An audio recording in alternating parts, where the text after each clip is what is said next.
Il-Life Cycle Foundation ippreżentat donazzjoni ta' 18,000 euro biex tappoġġja software partikolari fir-renal unit tal-Isptar Mater Dei. Il-preżentazzjoni saret waqt żjara fl-isptar, hekk kif it-tim tal-Life Cycle qed jipprepara għall-ewwel sessjoni ta' taħriġ fi grupp qabel il-Life Cycle Challenge tal-2025. Sfida li se ssir fil-Ġordan u l-Arabja Sawdija.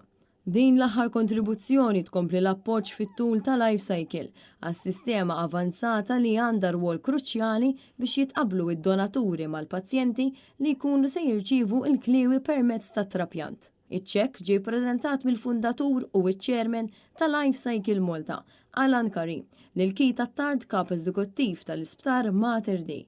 Il-fondi huma parti mis-somma miġbura permezz tal-Life Cycle Challenge tal-2024 li matula il-parteċipanti kienu qatfu 2000 km bir-rota mill-Botswana sal-Cape of Good Hope fl-Afrika t'isfel.